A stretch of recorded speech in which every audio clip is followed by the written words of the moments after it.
Hello aspirant, welcome to Baruipur competitive centre. তো আজ থেকে আমি একটা নতুন সিরিজ শুরু করতে চলেছি, যেটা হচ্ছে ডাব্লিউবিসিএস মক সিরিজ।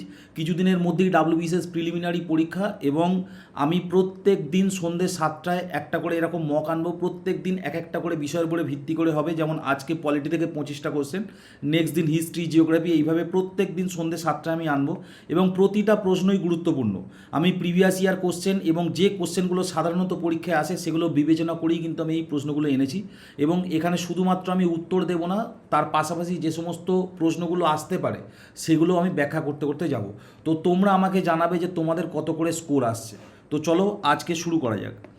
1 নম্বর প্রশ্ন কি বলছে? বলছে কোন মামলায় সুপ্রিম কোর্ট রায় দিয়েছিল যে প্রস্তাবনা বা প্রিয়াম্বেল হলো সংবিধানের একটি অবিচ্ছেদ্য অংশ? এটা কোনটা হবে?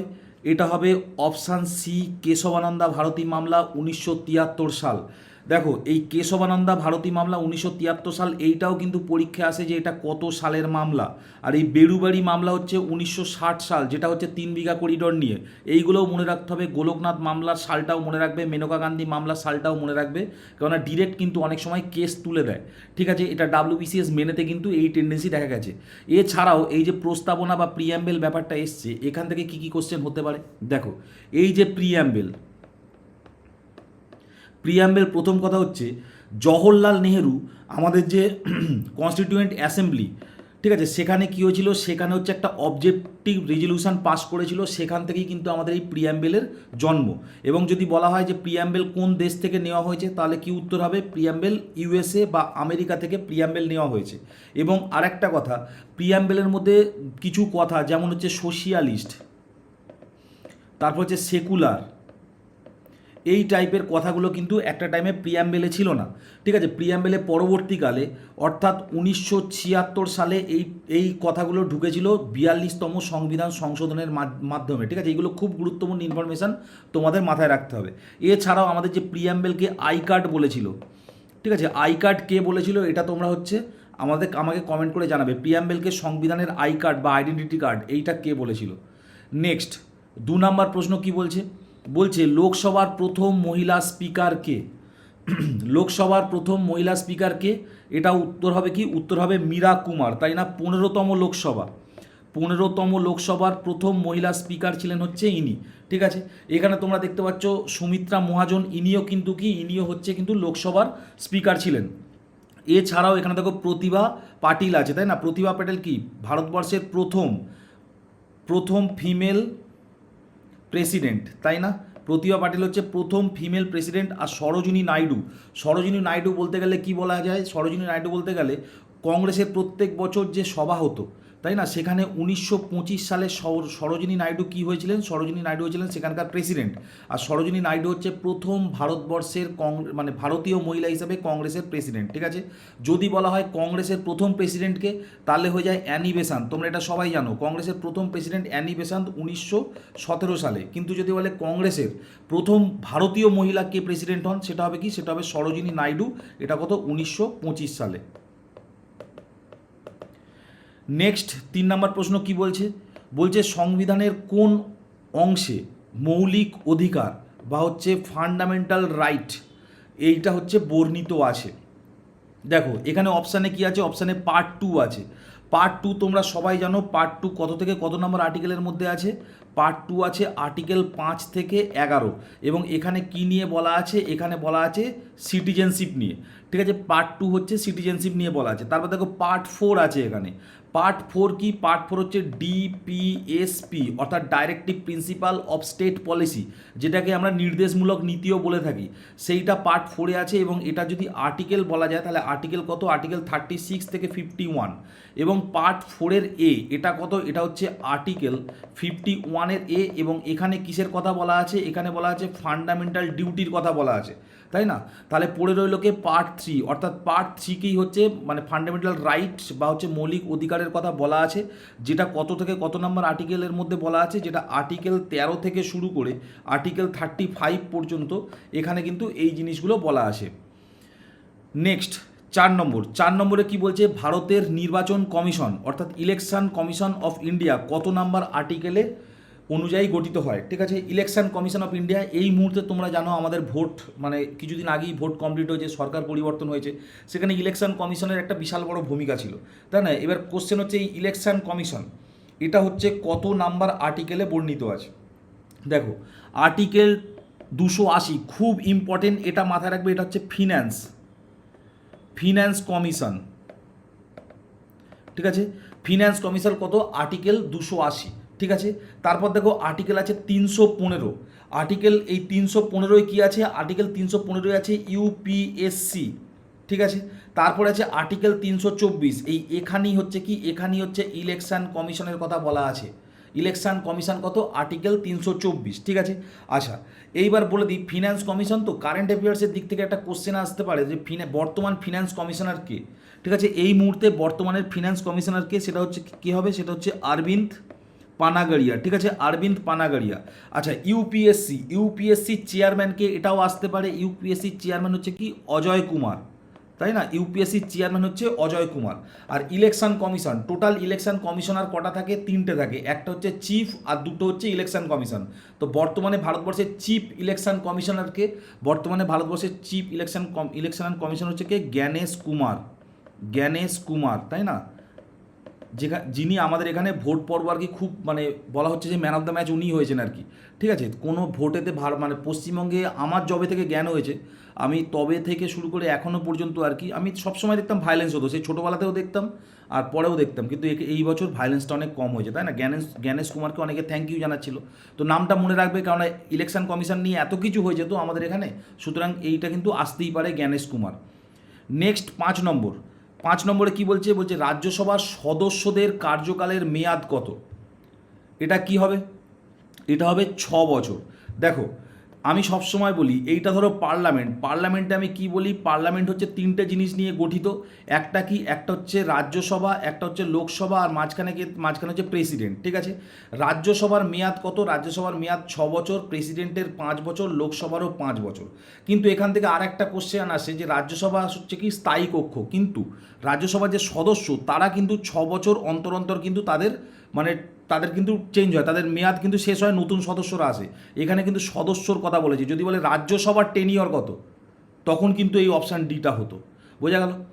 নেক্সট কোশ্চেন চলো 6 নম্বরে, বলছে কি ভারতের কোন রাজ্যে পৌরসভা এলাকা ঘোষণা, কোনো রাজ্যে পৌরসভা এলাকা ঘোষণা করার ক্ষমতা কার হাতে ন্যস্ত রয়েছে। ভারতের যে কোনো একটা রাজ্য, সেখানে পৌরসভা বা মিউনিসিপ্যালিটি এলাকা ঘোষণা করা, এটা কে ঘোষণা করতে পারে, এটা কি হবে, এটা হবে সংশ্লিষ্ট রাজ্যের রাজ্যপাল, ঠিক আছে, সংশ্লিষ্ট রাজ্যের রাজ্যপাল। আচ্ছা আমি বলে দিই, এই আমাদের গ্রাম পঞ্চায়েত বলো বা মিউনিসিপ্যালিটি বলো, এটা কত নাম্বার আর্টিকেলে আছে, এটা আর্টিকেল আছে 243, ঠিক আছে। ইম্পর্টেন্ট মনে রাখবে, যদি গ্রাম পঞ্চায়েত বলে তখন কি হবে, আর্টিকেল 243 থেকে 243 ও পর্যন্ত হচ্ছে পঞ্চায়েত, আর মিউনিসিপ্যালিটি বললে 243 পি থেকে 243 ZG পর্যন্ত, ঠিক আছে, হচ্ছে মিউনিসিপ্যালিটির কথা বলা আছে। নেক্সট কি 7 নম্বর প্রশ্ন, বলছে পঞ্চায়েতি রাজ ব্যবস্থা ক্ষমতা ও দায়িত্ব বৃদ্ধির জন্য সংবিধানের কোন সংশোধনটি করা হয়েছিল। এখানে যে 4টে সংশোধন আছে না, 4টে সংশোধনই ইম্পর্টেন্ট। পঞ্চায়েতি রাজ নিয়ে যখনই আসবে তখন হচ্ছে 73তম সংবিধান সংশোধন মনে রাখবে, ঠিক আছে। এটা হচ্ছে পঞ্চায়েত, যদি তোমার এইটাই মিউনিসিপ্যালিটি আসতো তখন এইটা হতো 74। এটা বহু পরীক্ষায় এসছে, ঠিক আছে, ভীষণ ইম্পর্টেন্ট। এছাড়াও দেখো 42তম সংবিধান সংশোধন আছে, আমি তোমাদের বলে দিয়েছিলাম 42তম সংবিধান সংশোধন 1976 সালটাও চলে আসে, তাই জন্য মনে রাখবে। এখানে কি হচ্ছে, এখানে যে আমাদের প্রিঅ্যাম্বেলটা ছিল বা সংবিধানের যে প্রস্তাবনা, সেই প্রস্তাবনায় কি বলেছিলাম আমি, সোশিয়ালিস্ট, তারপর হচ্ছে তোমার সেকুলার, এই কথাগুলো কি হয়েছে, এই কথাগুলো যুক্ত হয়েছিল প্রিঅ্যাম্বেলে। এর সাথে কি হয়েছিল, এর সাথে হয়েছিল যে আমাদের যে ফান্ডামেন্টাল ডিউটি বা মৌলিক কর্তব্য, সেটাও কিন্তু যুক্ত হয়েছিল এই 42তম সংবিধান সংশোধনে, ঠিক আছে। আর 44তম সংবিধান সংশোধনটাও গুরুত্বপূর্ণ, তার কারণ কি, তার কারণ আর্টিকেল 31 বলে একটা আর্টিকেল ছিল, যেটা কি নিয়ে কথা বলতো, যেটা বলতো ভূমির অধিকার, ঠিক আছে, রাইট টু ল্যান্ড, ঠিক আছে, ভূমির অধিকার। বা সম্পত্তির অধিকার, আরও ভালো ভাষায় বললে সম্পত্তির অধিকার। এই সম্পত্তির অধিকারটা কোথায় ছিল আগে? 31 নম্বর আর্টিকেলে, অর্থাৎ ফান্ডামেন্টাল রাইটের মধ্যে ছিল। পরবর্তীকালে এটা 300 আর্টিকেলে পাঠিয়ে দেওয়া হয়, যেটা এখন বর্তমানে লিগাল রাইটের মধ্যে পড়ছে। ঠিক আছে, এটা কত নম্বর সংশোধনে? এটা হচ্ছে এই 44তম সংবিধান সংশোধন 1978 সালে। সুতরাং এই চারটেই মনে রাখবে, পরীক্ষায় কিন্তু চারটেই আসে। নেক্সট কি? নেক্সট 8 নম্বর বলছে সংসদের যৌথ অধিবেশন ডাকার ক্ষমতা কার রয়েছে? সংসদের যৌথ অধিবেশন ডাকার ক্ষমতা কার রয়েছে?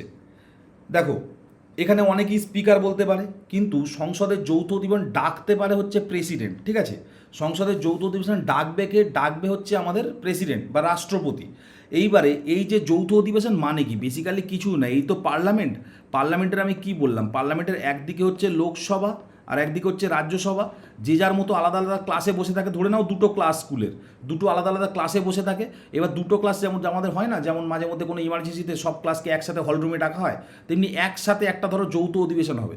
ঠিক আছে, এইটা কে ডাকবে? মাঝখানে এই প্রেসিডেন্ট বলবে দুজনকেই যে হ্যাঁ চলো একসঙ্গে ক্লাস করা হোক।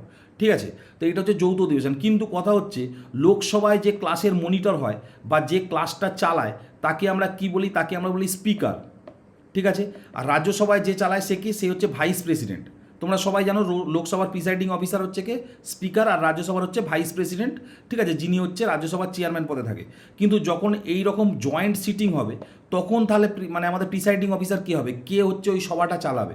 সেটা স্পিকারই চালাবে। ঠিক আছে, সেটা কিন্তু কে চালাবে? সেটা হচ্ছে স্পিকারই চালাবে। এটা খুব গুরুত্বপূর্ণ। স্পিকার যদি না থাকে তখন ডেপুটি স্পিকার চালাবে। ডেপুটি স্পিকার না থাকলে ভাইস প্রেসিডেন্ট কিন্তু চালাবে না। এই ভাইস প্রেসিডেন্ট বা হচ্ছে চেয়ারম্যান চালাবে না, ডেপুটি চেয়ারম্যান চালাবে। এইটাও কিন্তু পরীক্ষা আসে। এখানে কিন্তু ভাইস প্রেসিডেন্টটা কিন্তু মিসিং থাকে। তার একটা কারণ আছে, যখন আমি সংবিধানের ক্লাস করিয়েছিলাম তখন আমি বলেছিলাম। এখন আমি আর ডিটেলে যাচ্ছি না এত, তাহলে অনেক ক্লাসটা অনেক বড় হয়ে যাবে। তো যাই হোক, এই সমস্ত ব্যাপার। এবার আরেকটা বলি, জয়েন্ট সিটিং। এটা খুব পরীক্ষা আসে যে জয়েন্ট সিটিং কত নম্বর আর্টিকেলে। ঠিক আছে, সংবিধানের 108 নম্বর আর্টিকেল আছে জয়েন্ট সিটিং। ঠিক আছে, এবং ভারতবর্ষে এখনও পর্যন্ত কতবার জয়েন্ট সিটিং হয়েছে সেইটা নিয়ে কিন্তু পরীক্ষায় কোশ্চেন আসে। ঠিক আছে, এখনও পর্যন্ত জয়েন্ট সিটিং হয়েছে 3বার। ঠিক আছে, প্রথম যেটা হয়েছে সেটা কত সালে? সেটা হচ্ছে 1961 সালে। সেটা কি? সেটা হচ্ছে ডাউরি বিল। ডাউরি বিল নিয়ে হচ্ছে প্রথমবার হয়েছিল 1961 সালে। তারপরে কত হচ্ছে? তারপরে হচ্ছে 1978 সালে। এবং এটা কি নিয়ে হয়েছিল? ব্যাংকিং সার্ভিস নিয়ে। ব্যাংকিং সার্ভিস নিয়ে হয়েছিল। তারপরে কি? তারপরে হচ্ছে তোমার 2002 সালে পোটা কেস। ঠিক আছে, পোটা অ্যাক্ট, মানে ওই টেরোরিস্ট দমন যে অ্যাক্টগুলো হয় তার মধ্যে একটা আছে পোটা। তোমরা সবাই জানো টাডা, পোটা, ওগুলো নিয়ে আমি একটা ক্লাসও করেছিলাম। তো সেই তিনটের বেলাতেই হচ্ছে আমাদের জয়েন্ট সিটিং হয়েছিল, এছাড়া কিন্তু আর জয়েন্ট সিটিং হয়নি। ঠিক আছে, তো এগুলো খুব ডিটেল কোশ্চেন, এগুলো জেনে রাখা ভালো, পরীক্ষা চলে আসে। নেক্সট কি? 9 নম্বর বলছে কততম সংবিধান সংশোধনে সিকিমকে ভারতের পূর্ণাঙ্গ রাজ্যের মর্যাদা দেওয়া হয়। আচ্ছা, এখানে আমি বলে রাখি, আমাদের দেশ স্বাধীন হয় কত সালে? 1947 সালে। ঠিক আছে, 1947 সালে 15ই আগস্ট। ঠিক আছে, 15ই আগস্ট স্বাধীন হওয়ার পরে কি হচ্ছে? আমাদের দেশের বিভিন্ন পার্ট কিন্তু ভারতের মধ্যে ছিল না।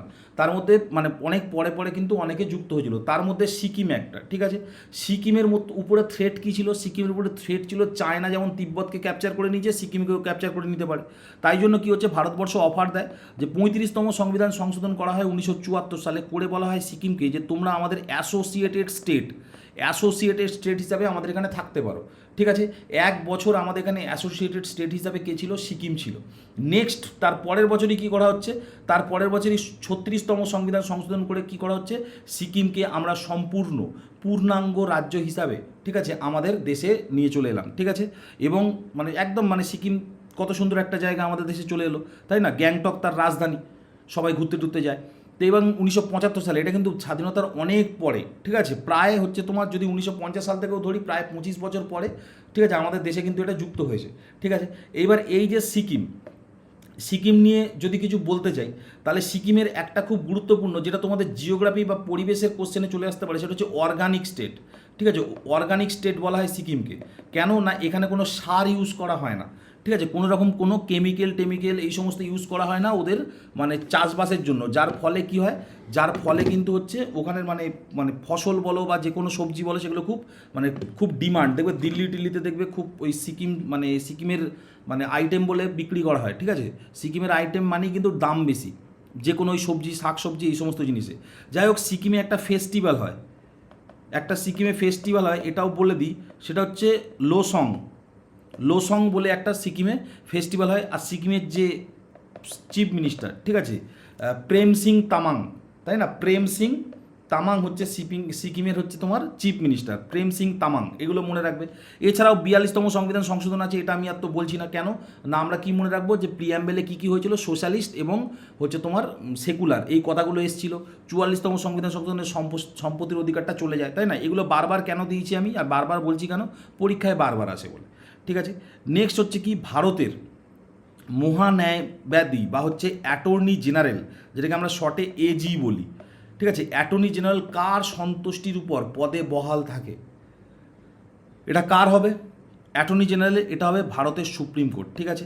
আচ্ছা, আমি এখানে একটা কথা বলি, এই যে অ্যাটর্নি জেনারেল নিয়ে যে কোশ্চেনটা আসে সব থেকে, এই লাস্টবার পুলিশের সাব ইন্সপেক্টরের, লাস্টবার নয় তার আগের বারে মনে এসেছিল কত নাম্বার আর্টিকেল, সেটা হচ্ছে 76তম আর্টিকেল হচ্ছে অ্যাটর্নি জেনারেল। আসলে অ্যাটর্নি জেনারেলকে, ইনি হচ্ছে ভারতের হায়েস্ট ল অফিসার, ঠিক আছে, ভারতবর্ষের সবথেকে হায়েস্ট ল অফিসার হচ্ছে এই হচ্ছে অ্যাটর্নি জেনারেল, ঠিক আছে। আর এই অ্যাটর্নি জেনারেল ইনি হচ্ছে প্রেসিডেন্টের মানে সন্তুষ্টির উপরই থাকে, আর এটা কিন্তু সম্পূর্ণ একটা অবৈতনিক পদ, অবৈতনিক পদ। অ্যাটর্নি জেনারেল হচ্ছে একটা অবৈতনিক পদ, এটা পরীক্ষা আসে। এবং রাজ্যে যদি দেখা যায়, রাজ্যের হায়েস্ট ল অফিসারকে, সেটা হচ্ছে অ্যাডভোকেট জেনারেল, ঠিক আছে, রাজ্যের হায়েস্টকে অ্যাডভোকেট জেনারেল। এটার আর্টিকেল কত আমাকে কমেন্ট বক্সে সবাই জানাবে। নেক্সট 11 নম্বর কোশ্চেনটা কি বলছে, বলছে ভারতীয় সংবিধানের মৌলিক কর্তব্য বা ফান্ডামেন্টাল ডিউটিস যুক্ত করার সুপারিশ কোন কমিটি করেছিল, এটা কোন কমিটি হবে, এটা হবে স্বর্ণ সিং নয়, শরণ সিং কমিটি, ঠিক আছে, শরণ সিং কমিটি। আমি বলে দিই, ফান্ডামেন্টাল এই যে আমাদের ডিউটি, এটা কিন্তু কত নাম্বার পার্টে আছে আমি পুরো ডিটেলে বলে দিই। পার্ট আছে 4 এ, ঠিক আছে, এবং আর্টিকেল কত, আর্টিকেল আছে 51 এ। এবং আমি তোমাদের যখন সংবিধানের ক্লাস করিয়েছিলাম, আমি তোমাদের বলেছিলাম যখনই এই পাশে বড় হাতের এ থাকবে, বি থাকবে, যাই থাকবে না কেন, সেটা একটা সংশোধনের মাধ্যমে যুক্ত হয়েছে। তাহলে এটা কততম সংশোধনের মাধ্যমে যুক্ত হয়েছে, 42তম সংবিধান সংশোধনের মাধ্যমে যুক্ত হয়েছে, ঠিক আছে। এবং এটা সুপারিশ কে করেছিল, সুপারিশ করেছিল মানে শরণ সিং কমিটি, ঠিক আছে। প্রথমে বলে দিই, সংবিধান যখন শুরু হয়, সংবিধান যখন শুরু হয় তখন তাহলে কী হচ্ছে, তখন ফান্ডামেন্টাল ডিউটি কি ছিল, ছিল না, কিছুই ছিল না। তারপরে কত সাল, 1976 সাল, 1976 সালে কী হচ্ছে, 42তম সংবিধান সংশোধন হচ্ছে, এবং এখানে ফান্ডামেন্টাল ডিউটি আসছে, কটা আসছে, 10টা আসছে শরণ সিং কমিটির ভিত্তিতে, ঠিক আছে। নেক্সট কত আসছে, নেক্সট 2002 সাল আসছে, কেন না এখানে 86 সংবিধান সংশোধন, ঠিক আছে, 86তম সংবিধান সংশোধন আসছে, এবং এসে কী করছে, এসে 10-এর সঙ্গে যুক্ত হচ্ছে আরও একটা, বর্তমানে কটা আছে, বর্তমানে 11টা হচ্ছে ফান্ডামেন্টাল ডিউটি আছে, ঠিক আছে। এবং এই 11তম সংবিধান সংশোধন কি, শিক্ষা নিয়ে যে কথাটা বলা আছে, তাই না, বাচ্চাদের প্রাথমিক শিক্ষা দিতে হবে, সেইটা হচ্ছে ওই 11তম আমাদের ফান্ডামেন্টাল মানে ডিউটিসে আছে, ঠিক আছে। তো এই সব কটা মনে রাখতে হবে, পরীক্ষায় ফান্ডামেন্টাল ডিউটিস নিয়ে আসলে এর মধ্যেই কোশ্চেন আসবে, এর বাইরে যাবে না। নেক্সট কি, নেক্সট হচ্ছে ন্যাশনাল এমার্জেন্সি বা জাতীয় জরুরি অবস্থা থাকাকালীন কোন মৌলিক অধিকার দুটি কোনোভাবেই রদ করা বা বাতিল করা যায় না, ঠিক আছে, কোন মৌলিক অধিকারগুলি বাতিল করা যায় না। তোমরা সবাই জানো যে যখনই দেশে এমার্জেন্সি লাগু হয় বা এমার্জেন্সি যখনই দেশে লাগে, তখন কি হয়, তখন হচ্ছে আমাদের ফান্ডামেন্টাল ফাইটগুলো সব বেরিয়ে যায়, তাই না। ফান্ডামেন্টাল রাইট মানে কি, মৌলিক অধিকার, কোনো অবস্থাতেই মানুষের যে অধিকার কেউ কেড়ে নিতে পারবে না, তাই না। কিন্তু যখন ইমার্জেন্সি লেগে যায় তখন কিন্তু এই সমস্ত মৌলিক অধিকার কিন্তু আমাদের থেকে আর থাকে না, ঠিক আছে। সব থেকে আগে তো 19 নম্বর আর্টিকেল পালিয়ে যায়, তাই না, সব আর্টিকেলই প্রায় পালিয়ে যায়। কোন দুটো আর্টিকেল পালায় না বা কোন দুটো আর্টিকেল হচ্ছে বাতিল করা যায় না, সেটা কি, সেটা হচ্ছে 20 আর 21 নম্বর আর্টিকেল। কেন বাতিল করা যায় না আমি বলছি, ঠিক আছে, তার আগে বাকিগুলো বলে দিই। দেখো, এইগুলো প্রত্যেকটাই গুরুত্বপূর্ণ আর্টিকেল। 14 নম্বর আর্টিকেলে কি বলে, 14 নম্বর আর্টিকেলে বলে ইকুয়ালিটি বিফোর ল, ঠিক আছে, আইনের চোখে সবাই সমান, এগুলো মনে রাখবে। 19 নম্বর আর্টিকেলে কি বলা হয়, বলছে ফ্রিডম, তাই না, ফ্রিডম অফ স্পিচ বলতে পারো তুমি। এখানে 19 নম্বর আর্টিকেলে 6টাই মনে রাখতে হয়, এগুলো মনে রাখবে। আমি বলে দিচ্ছি, ট্রিক করে বলে দিচ্ছি। আমি সবসময় বলি, ধরো কোথাও একটা আমি গেলাম, এই যে আমি বলছি মানে তোমরা আমার কথা শুনছো, ঠিক আছে। তাহলে কি হচ্ছে, আমি এই যে বলার অধিকার, আমাকে তো কেউ বারণ করছে না আমার কথা বলতে, তাহলে এটা হচ্ছে ফ্রিডম অফ স্পিচ। তাহলে প্রথমে কি হয়ে যাবে, প্রথমে 6টার মধ্যে একটা হয়ে গেল ফ্রিডম অফ স্পিচ। এবার আমি যখনই বলছি তোমরা আমার কথা সবাই শুনছো, তাই না, শুনছো, এক জায়গায় জড়ো হয়ে শুনছো, আমি এটা না হয় ভার্চুয়ালি বলছি, তাই ধরো আমি কোনো মাঠে বললাম, সবাই মিলে আমার কথা শুনতে আসবে বেশ কিছু লোক, তাহলে কি হচ্ছে, সবাই অ্যাসেম্বল হচ্ছে, মানে এক জায়গায় জড়ো হচ্ছে, তাহলে কি হয়ে গেল, ফ্রিডম অফ অ্যাসেম্বল হচ্ছে 2 নাম্বার, ঠিক আছে। 3 নম্বরে কি হচ্ছে, 3 নম্বরে যেই সবাই একজোট হয়ে গেল, আমি সবাইকে সই করে নিলাম, ঠিক আছে, আজকে থেকে এটা আমাদের একটা সমিতি হয়ে গেল, তাই না, অ্যাসোসিয়েশন, আমরা একটা সমিতি মতো করে নিলাম। তারপরে কি হচ্ছে, তারপর 4 নম্বর হচ্ছে ফ্রিডম অফ মুভমেন্ট, আমরা সবাই দল বল মিলে সবাই সারা দেশে ঘুরতে পারি, কোনো সমস্যা নেই। তারপরে কি হচ্ছে, যে কোনো দেশে মানে যে আমাদের দেশের যে কোনো জায়গায় আমি থাকতে পারি। আর তারপর সর্বশেষ কি, আমি নিজের মানে জীবিকার জন্য কোনো কাজ বাজ করতে পারি। এই 6টা হচ্ছে কিন্তু 19 নম্বর আর্টিকেলে আছে এবং খুব গুরুত্বপূর্ণ আর্টিকেলে আছে, ঠিক আছে। তো 19 নম্বর আর্টিকেল দেখো এখানেও বলেছে, এটা নিয়ে তো আর বলার কিছু নেই, বলা হয়ে গেছে। 20 নম্বর আর্টিকেলটা মানে কি, 20 নম্বর আর্টিকেলটা মানে এই যে আমাদের যে জেলে যাওয়া, যে ওয়ারেন্ট লাগবে, এই লাগবে সেই লাগবে, ঠিক আছে, এইগুলো কিন্তু 20 নম্বর আর্টিকেলের কথা মানে বলা আছে। আর নেক্সট দেখো, এই যে 20 নম্বর আর্টিকেল তো আমি বলে দিলাম, আর 21 নম্বর আর্টিকেলে কি বলছে, freedom of personal life and liberty, আমার ব্যক্তিগত জীবন এবং আমার লিবার্টি, এইটা কেউ কখনো কেড়ে নিতে পারে না। আমার ব্যক্তিগত জীবনই যদি কেড়ে নেয় কিংবা যদি মানে ভুলভালভাবে অ্যারেস্ট করে নেয়, পার্সোনাল লাইফ আমার যদি লাইফই শেষ করে দেয়, তাহলে কিসের এমার্জেন্সি, তাই না? এমন এমার্জেন্সি ডাকলো যে আমার লাইফই শেষ করে দিল, তাই না? যতই যাই হয়ে যাক না কেন, জীবনটা আমার কেউ নিতে পারবে না। তাই জন্য এই 20 নাম্বার এবং 21 নাম্বার আর্টিকেল, এই দুটো আর্টিকেল এমার্জেন্সি লাগলেও কিন্তু এই দুটো আর্টিকেল কিন্তু কখনোই যায় না। নেক্সট কি বলছে, সুপ্রিম কোর্টের প্রথম মহিলা বিচারপতিকে, সুপ্রিম কোর্টের প্রথম মহিলা বিচারপতিকে, এটা কি হবে, এটা হচ্ছে অপশান বি হচ্ছে ফাতিমা বিবি। আর এই যে লীলা শেঠ আছে না, ইনি হচ্ছে আমাদের হাইকোর্টের, ঠিক আছে, মোস্ট প্রবাবলি হিমাচল প্রদেশ, হ্যাঁ হিমাচল প্রদেশই হবে। হিমাচল প্রদেশের হাইকোর্টের চিফ জাস্টিস অফ মানে হিমাচল প্রদেশ ছিল, ঠিক আছে, চিফ জাস্টিস ছিলেন। এবং ইনি হচ্ছে ফার্স্ট মহিলা যিনি কোনো একটা হাইকোর্টের হচ্ছে চিফ জাস্টিস ছিল, ঠিক আছে। তো এটা খুব গুরুত্বপূর্ণ। এছাড়াও আর কি আছে দেখো, এই যে সুপ্রিম কোর্টের, যদি তোমাদের আরেকটা প্রশ্ন করে, প্রথম সুপ্রিম কোর্টের চিফ জাস্টিস কে ছিল, আর যদি অপশান এই 4টেই দিয়ে দেয়, অনেকে আছে ফতিমা বিবি করে দেবে। এইটা আমি কেন বলছি, এটা আমি একটা কোশ্চেনে পেয়েছিলাম, ঠিক আছে, মানে সেটা মানে না মানে নিজেরই খেয়াল ছিল না আর কি, ঠিকঠাকভাবে ভালোভাবে না মানে মাথায় মানে কী বলতো, আমাদের কিছু কোশ্চেন আর কিছু উত্তর আমাদের মাথায় অটোমেটিক সেট হয়ে আছে। প্রথম মহিলা বিচারপতি দেখলেই আমরা ফাতিমা বিবি মেরে দিই, কিন্তু ওখানে ছিল প্রথম সুপ্রিম কোর্টের প্রথম মহিলা চিফ জাস্টিস কে ছিল। অপশান এ বি সি ছিল, আর ডিতে ছিল নান অফ দ্য অ্যাবাভ। তাহলে নান অফ দ্য অ্যাবাভ হবে কেন?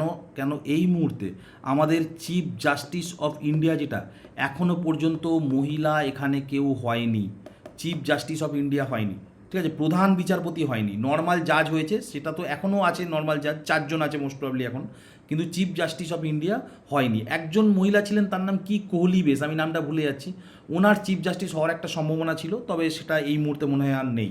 তো যাই হোক, এই মুহূর্তে আমাদের চিফ জাস্টিস অফ ইন্ডিয়া কে আছে, চিফ জাস্টিস অফ ইন্ডিয়া এই মুহূর্তে আমাদের কে আছে, সূর্যকান্ত। উনি কিছুদিন আগে জেনজি নিয়ে একটা কমেন্ট করেছিল এবং সেই নিয়ে এখন খুব বিতর্ক হচ্ছে, তাই না? একটা ইনস্টাগ্রাম পেজ নতুন একটা ছেলে খুলেছে, সেই নিয়ে অনেক বিতর্ক চলছে। তো যাই হোক, 14 নম্বর প্রশ্ন কি বলছে, অর্থ বিল বা মানি বিল, কোনো বিল অর্থ বিল কিংবা মানি বিল কিনা, এই চূড়ান্ত সিদ্ধান্তটা কে নেবে? কোনো বিল অর্থ বিল কি অর্থ বিল নয়, এই চূড়ান্ত সিদ্ধান্তটা কে নেয়? ভারতের রাষ্ট্রপতি না, প্রধানমন্ত্রী না, অর্থমন্ত্রী না, কে নেবে? লোকসভা স্পিকার নেবে, ঠিক আছে। লোকসভা স্পিকার কত নম্বর আর্টিকেলে আছে? আর্টিকেল 93-তে আছে। আর এই মুহূর্তে আমাদের লোকসভা স্পিকার কে আছে? ওম বিড়লা, ঠিক আছে, ওম বিড়লা। উনি পরপর 2টো টার্ম হচ্ছে লোকসভা স্পিকার হিসাবে উনি কিন্তু ছিলেন, ঠিক আছে। আচ্ছা, এখানে মানি বিলের কথা এসেছে, যেগুলো আমি বলে দিই। এই যে মানি বিল, এই কোশ্চেনটা পরীক্ষায় আসে, মানি বিল কত নম্বর আর্টিকেলে? 110। তোমার যদি আসে ফিনান্স বিল কত নম্বর আর্টিকেল আছে? 117। আর যদি তোমার আরেকটা কোশ্চেন আসে, মানি বিল হলো, ফিনান্স বিল হলো, বাজেট কত নম্বর আর্টিকেলে আছে? বাজেট হচ্ছে তোমার 112 নম্বর আর্টিকেলে। এই পরপর এই কয়েকটা জিনিস কিন্তু খুব ইম্পর্টেন্ট। নেক্সট হচ্ছে 15 নম্বর আর্টিকেলে বলছে যে লোকসভা সদস্য হওয়ার জন্য একজন ভারতীয় নাগরিকের ন্যূনতম কত বয়স হওয়া দরকার আছে। দেখো, এটা পার্লামেন্ট কি নিয়ে গঠিত? পার্লামেন্ট হচ্ছে তোমার গঠিত হচ্ছে তোমার লোকসভা, রাজ্যসভা এবং প্রেসিডেন্ট, ঠিক আছে। দেখো, এই লোকসভার সদস্য হতে গেলে পার্লামেন্টের ন্যূনতম বয়স হচ্ছে 25 বছর বয়স লাগে, ঠিক আছে। রাজ্যসভার সদস্য হতে গেলে 30 বছর বয়স লাগে, তাহলে 30 বছরটা হয়ে গেল রাজ্যসভা। 21 বছর বয়স কি পঞ্চায়েত কিংবা মিউনিসিপ্যালিটি কেউ যদি দাঁড়াতে যায়, সেখানে হচ্ছে তোমার 21 বছর বয়স হয়ে গেলেই সে কিন্তু ভোটে দাঁড়াতে পারে। আচ্ছা, আমাদের দেশে স্বাধীনতার পর থেকে আরও ভালো যদি এটা বলা যায় যে যবে থেকে ভোট দেওয়া শুরু হয়, ঠিক আছে, 1951 সালের পর থেকে আমাদের দেশে কিন্তু মানুষ 21 বছর বয়স হলেই কিন্তু ভোটটা দিতে পারতো, ঠিক আছে। তারপরে আসে আমাদের রাজীব গান্ধী, উনি 61তম সংবিধান সংশোধন আনে এবং এনে কি করছে, এইটাকে 18 বছর বয়স করে। এই জন্যই কিন্তু আমরা এখন 18 বছর হয়ে গেলেই ভোটটা দিতে পারি। আগে কিন্তু 21 বছর বয়স অবধি কিন্তু মানে তার উপরে গেলেই কিন্তু মানুষ ভোট দিতে পারতো, ঠিক আছে। 21 বছর হচ্ছে মিনিমাম ছিল। এটা কিন্তু 1989 সাল পর্যন্ত ছিল। তোমরা একটু যারা সিনিয়র বয়স্ক মানুষ তাদেরকে জিজ্ঞাসা করবে, তারা কিন্তু এটাই বলতো, ঠিক আছে। যেমন আমার ঠাকুরদা কিন্তু ভালো রকম আমার মনে আছে এই কথাটা বলেছিল যে আমি ভোট দিতাম তখন তো অনেক মানে মিনিমাম 21 বছর না হলে কিন্তু ভোট দিতে পারতো না, ঠিক আছে। এই কথাগুলো কিন্তু বয়স্ক মানুষরা বলে, দেখবে। নেক্সট কি, নেক্সট হচ্ছে 16 নম্বর প্রশ্ন বলছে স্বাধীন ভারতের প্রথম আইন ও বিচারমন্ত্রী ল অ্যান্ড জাস্টিস মিনিস্টার কে ছিল? ল মিনিস্টার মানি এখানে কে আছে? Doctor B R. আম্বেদকর, যিনি হচ্ছে সংবিধানের জনক বলা হয় যাকে, এবং যে হচ্ছে সংবিধানের যে মানে খসড়া কমিটি ছিল, ড্রাফটিং কমিটি, তার চেয়ারম্যান কে ছিল? Doctor B R. আম্বেদকর। পরীক্ষায় সেটাও আসে। জওহরলাল নেহরু কি? জওহরলাল নেহরু হচ্ছে ফার্স্ট পিএম, প্রথম প্রধানমন্ত্রী হচ্ছে কে ছিলেন? জওহরলাল নেহরু, ঠিক আছে। সর্দার বল্লভভাই প্যাটেল কি হচ্ছে? ফার্স্ট ডেপুটি প্রাইম মিনিস্টার হচ্ছে কে? জওহরলাল নেহরু বল্লভভাই প্যাটেল। এবং এর সাথে কি, ইনি হচ্ছে আমাদের প্রথম হোম মিনিস্টার, ঠিক আছে। প্রথম স্বরাষ্ট্রমন্ত্রী, যেটা এখন অমিত শাহ, প্রথম স্বরাষ্ট্রমন্ত্রী কে ছিলেন? আমাদের সর্দার বল্লভভাই প্যাটেল। নেক্সট হচ্ছে আবুল কালাম আজাদ, ইনি হচ্ছে আমাদের ফার্স্ট এডুকেশন মিনিস্টারকে আবুল কালাম আজাদ। এবং এই আবুল কালাম আজাদের দুটো পত্রিকা ছিল, আল হিলাল, আল বাগাল, তাই না? এবং কংগ্রেসের সব থেকে অল্প বয়সী প্রেসিডেন্ট ছিলেন কিন্তু আবুল কালাম আজাদ। কংগ্রেসের সব থেকে বেশি দিন প্রেসিডেন্ট ছিল কিন্তু আবুল কালাম আজাদ। নেক্সট 17 নম্বর প্রশ্নে কি বলছে? বলছে ভারতীয় সংবিধানের কোন তফসিলি বা শিডিউলে কেন্দ্র ও রাজ্যের মধ্যে ক্ষমতা বন্টনের কথা বলা আছে? তোমরা যারা এই শিডিউল গুলিয়ে যায় তারা লিখবে শিডিউল বা তফসিলি বলে আমার চ্যানেলের নাম লিখবে, বারুইপুর কম্পিটিটিভ সেন্টার বলে ট্রিক লিখবে, দেখবে একটা 3 মিনিটের না কমিউনিটের একটা ট্রিক করা আছে, ভুলতে পারবে না, চাইলেও ভুলতে পারবে না ওই ট্রিক, ঠিক আছে। আমি যেভাবে করে দিয়েছি, তো এখানে আমি শুধু উত্তরগুলো বলে যাচ্ছি। এখানে কি হচ্ছে, এখানে হচ্ছে 7ম তফসিলে, ঠিক আছে। 7th শিডিউলে হচ্ছে কি এই কথাটা বলা আছে। এবং আমি তোমাদের বলে দিই 5ম শিডিউল, 5th শিডিউলে কি বলা ছিল? 5th শিডিউলে বলা ছিল হচ্ছে এসসি এসটি যে মানে যে এরিয়াগুলো আছে সেগুলোর মানে অ্যাডমিনিস্ট্রেটিভের কথা বলা ছিল, অ্যাডমিনিস্ট্রেশনের কথা বলা ছিল। 6 নম্বর তপশিলে কার কথা বলা ছিল? ওই ট্রাইব অ্যাডমিনিস্ট্রেশনের কথাই বলা আছে, কিন্তু স্পেশাল 4টে রাজ্যের কথা। সেখানে কে কে আছে? আসাম আছে, মেঘালয় আছে, ত্রিপুরা আছে, আর হচ্ছে মিজোরাম আছে। এই 4টে স্পেশাল রাজ্যের কথা বলা ছিল। আর 7মে তো আমি বলেই দিলাম যে হচ্ছে কি ক্ষমতা বন্টনের কথা বলা আছে, ঠিক আছে। 8ম তপশিলে কি বলা আছে? 8ম তপশিল হচ্ছে ল্যাঙ্গুয়েজ, ঠিক আছে।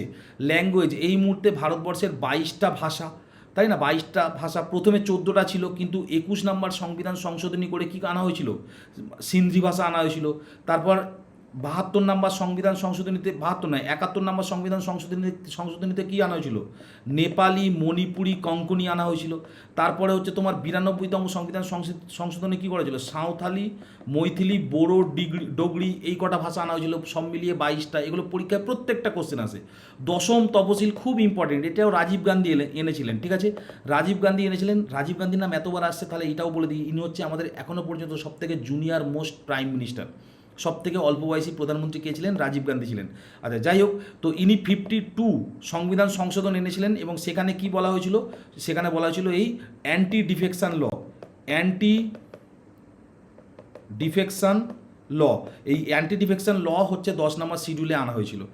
নেক্সট 18 নম্বর কোশ্চেন কি বলছে? বলছে ভারতের আর্থিক জরুরি অবস্থা বা ফিনান্সিয়াল ইমার্জেন্সি এখনও পর্যন্ত কতবার জারি করা হয়েছে? এটা কি হবে? একবারও করা হয়নি। আচ্ছা, এমার্জেন্সি ভারতবর্ষে 3টে আছে। একটা হচ্ছে 352 নম্বর এমার্জেন্সি, এটাকে আমরা কি বলি? National emergency. তারপর কি আছে 356 নম্বর, সেটা হচ্ছে স্টেট এমার্জেন্সি বা যেটাকে আমরা প্রেসিডেন্ট রুল বলি। তারপর হচ্ছে 360 নম্বরে হচ্ছে ফিনান্স এমার্জেন্সি, ঠিক আছে। আর কি এই যে এমার্জেন্সি, এটা কত নম্বর সংবিধান মানে কত নম্বর সংবিধানের পার্টে আছে? সংবিধান 18 নম্বর পার্টে আছে, ঠিক আছে। 18 নম্বর পার্টে হচ্ছে এমার্জেন্সি আছে। এছাড়াও আরেকটা কোশ্চেন আছে, এমার্জেন্সি যে ভারতের যে এমার্জেন্সি ব্যবস্থা বা জরুরি ব্যবস্থা, এটা কোন দেশ থেকে নেওয়া হয়েছে? এটা নেওয়া হয়েছিল আমাদের জার্মানি থেকে, ঠিক ঠিক আছে, জার্মানি থেকে এই ইমার্জেন্সি ব্যবস্থাটা ভারতবর্ষে নেওয়া হয়েছিল। এই টাইপের কোশ্চেনগুলো কিন্তু আমাদের মাথায় রাখতে হবে। এবং 18টা কোশ্চেন হয়ে গেছে, আমি একটু নিজের বিজ্ঞাপন দিয়ে দিই, যারা যারা আর কি দেখছো, যদি ক্লাস ভালো লেগে থাকে, যদি ইনফরমেশানগুলো গুরুত্বপূর্ণ মনে হয়ে থাকে, তাহলে আমার চ্যানেলটি একটু সাবস্ক্রাইব করো, ঠিক আছে, কেননা চ্যানেলটা খুব ছোটো, অনেক দিন ধরেই চেষ্টা করছি কিন্তু সাবস্ক্রিপশন অত বাড়ছে না। যাই হোক, তো প্রত্যেক দিন সন্ধ্যে 7টায় তোমরা যেমনটা থাম্বনেলে দেখেছো, আমি এক একটা করে বিষয় আনবো, এরকমভাবে ডিটেলে আলোচনা করবো। তো যাই হোক, নেক্সট কোশ্চেনে যাওয়া যাক। 19 নম্বর প্রশ্ন কি বলছে, বলছে গণপরিষদের প্রথম সেশন কোথায় অনুষ্ঠিত হয়েছিল? এটা কোথায় হবে? এটা হবে হচ্ছে নতুন দিল্লি। কোন হলেতে হয়েছিল সেটা তোমরা আমাকে কমেন্ট বক্সে জানাবে, খুব ফেমাস কোশ্চেন, ঠিক আছে। এবং আমি বলে দিই, এই যে কনস্টিটিউয়েন্ট অ্যাসেম্বলি বা যেটাকে তোমরা গণপরিষদ বলছো, ঠিক আছে, এই গণপরিষদ হচ্ছে 9 ডিসেম্বর 1946 এই দিন কিন্তু প্রথম এই গণপরিষদের অধিবেশন বসেছিল। এবং গণপরিষদের যে ফার্স্ট অধিবেশন, সেখানে কি হয়েছিল, সেখানে হয়েছিল যে প্রেসিডেন্ট হয়েছিল, সেই প্রেসিডেন্ট কে হয়েছিল, সচিদানন্দ সিনহা। সচিদানন্দ সিনহা ইনি হচ্ছে, যেহেতু এনার সিনিয়র ছিল তাই জন্য এনাকে করা হয়েছিল। তারপরে ইলেকশন হয় এবং প্রথম যদি স্থায়ী বলা হয়, পার্মানেন্ট প্রেসিডেন্ট কে হয়, প্রথম পার্মানেন্ট প্রেসিডেন্ট হচ্ছে রাজেন্দ্র প্রসাদ, যিনি হচ্ছে পরবর্তীকালে কি হচ্ছে, পরবর্তীকালে আমাদের দেশের প্রথম আমাদের প্রেসিডেন্টও কিন্তু ইনিই হচ্ছেন।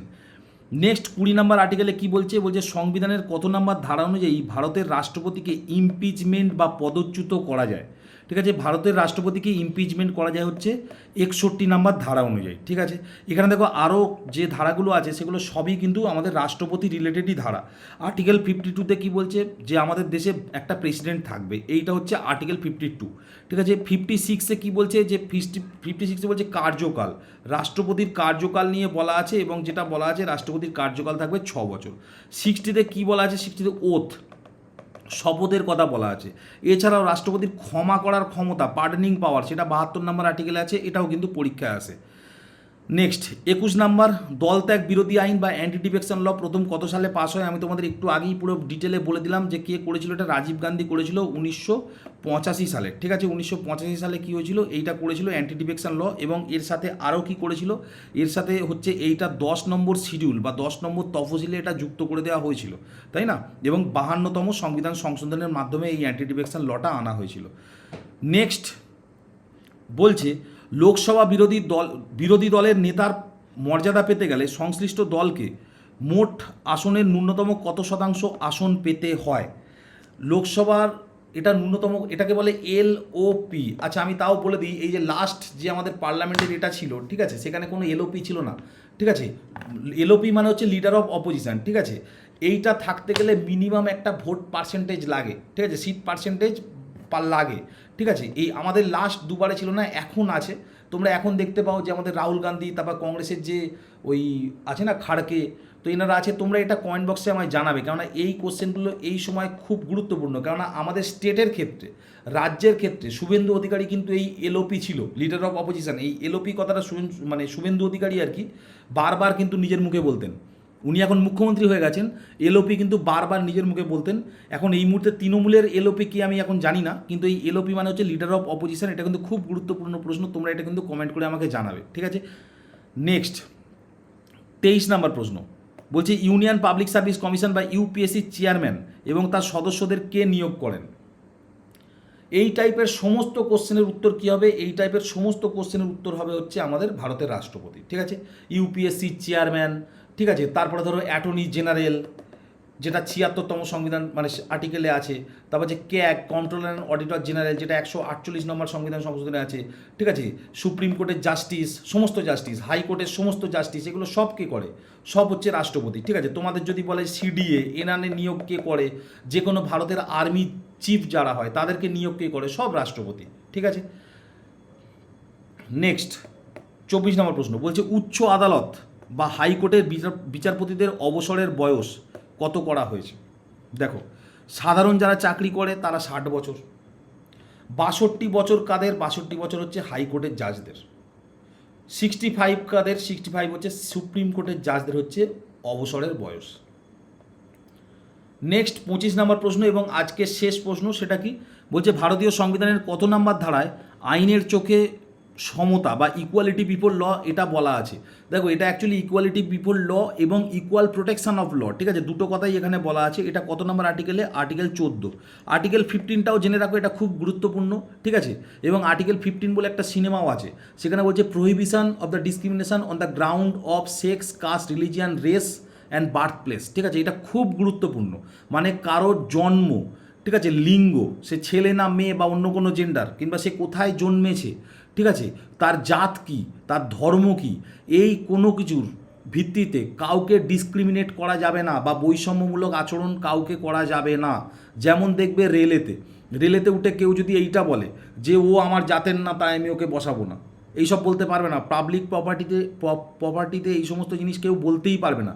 কিন্তু পার্সোনাল ধরো ঘরে কেউ করছে এইরকম টাইপের, তখন অতটাও কিছু বলার থাকে না। তার কারণ হচ্ছে সে নিজের মানে প্রাইভেট জায়গায় করছে। প্রাইভেট জায়গায় তো আমি এমনিও যদি চাই আমার বাড়িতে কাউকে আসতে দেবো না, তার নাও আসতে দিতে পারি। সুতরাং প্রাইভেট জায়গার ব্যাপারটা কিন্তু আলাদা, কিন্তু মানে পাবলিক প্লেস যেগুলো, সেগুলো কিন্তু এইসব করা যায় না। এখানে আর্টিকেল 16 আছে 16, সেখানে কি বলছে? আর্টিকেল 16 বলছে সরকারি চাকরিতে বা পাবলিক সেক্টরে সমস্ত জায়গায় সমস্ত মানুষের সমান অধিকার দেওয়া হবে, কিন্তু এখানে কিছু ব্যতিক্রম আছে। যেমন তোমরা জানো যে SC ST OBC বা আরও যারা মানে বিভিন্ন এতে কিছু ব্যতিক্রম দেওয়া হয়, কিছু এক্সট্রা বেনিফিট দেওয়া হয়, কিন্তু এই 16 নম্বর আর্টিকেলে বলা আছে কাউকে কোনো রকম এক্সট্রা সুযোগ দেওয়া যাবে না। আর আর্টিকেল 17 সব থেকে গুরুত্বপূর্ণ আর্টিকেল, ঠিক আছে, আর্টিকেল 17, এবং বলছি যেখানে আর্টিকেল 18টাও বলে দিই। আর্টিকেল 17 কি বলছে? আর্টিকেল 17 বলছে অ্যাবলিশন অফ আনটাচেবিলিটি, ঠিক আছে। আর্টিকেল 17 কি বলছে? অ্যাবলিশন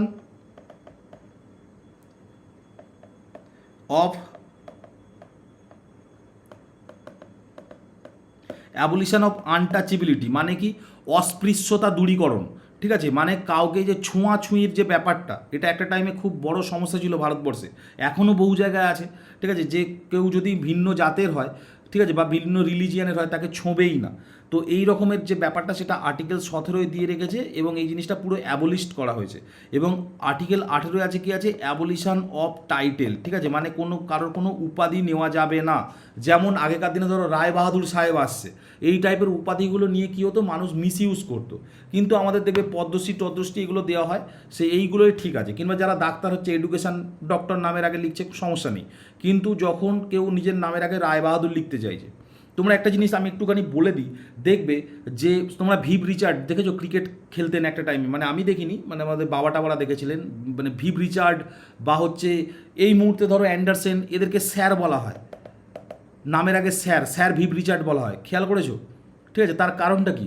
তার কারণ তারা নাইটহুড উপাধি পেয়েছে, যেটা রবীন্দ্রনাথ নিজেও পেয়েছিলেন, ঠিক আছে। কিন্তু তুমি আমাকে বলো, ভিভ রিচার্ড স্যার উপাধি পাচ্ছেন, ঠিক আছে, তা সচিন তেন্ডুলকার পেতে পারেন না? পেতে তো পারেন, নাইটহুড উপাধি উনিও পেতে পারেন, কিন্তু ভারত সরকার সেটা অ্যালাউ করবে না। তার কারণ নাইট উপাধি যখনই উনি পাবে, তখন ওনার নামের আগে স্যার লেগে যাবে। আর ভারত সরকার কি বলেছে? 18 নম্বর আর্টিকেলে অ্যাবলিশন অফ টাইটেল বলে দিয়েছে, ওই রকম উপাধি কিন্তু ব্যবহার করা যাবে না। সুতরাং এটা কন্ট্রাডিক্ট করছে। সুতরাং এই সমস্ত লজিকে আর কি আমাদের দেখবে ভারতবর্ষের কেউ কিন্তু নাইট উপাধি কিন্তু পায় না। তো যাই হোক, এই ছিল আজকের পলিটি থেকে 25টা কোশ্চেন। নেক্সট দিন আমি আরও একটা সাবজেক্টের 25টা কোশ্চেন এইভাবে রেগুলার বেসে আমি সন্ধ্যে 7টায় আনবো। আজকে হয়তো একটু দেরি হয়েছে আমার, কারণ আজকে প্রথম দিন, কিন্তু এরপর থেকে আমি প্রত্যেক দিন সন্ধ্যে 7টায় আসবো। যারা নতুন তারা একটু সাবস্ক্রাইব করে রেখো, আশা করি তোমাদের এই সমস্ত সিরিজের মাধ্যমে কিছু হলেও বেনিফিট হবে। দেখা হবে পরের ভিডিও, ততক্ষণ স্টে টিউন অ্যান্ড বাই।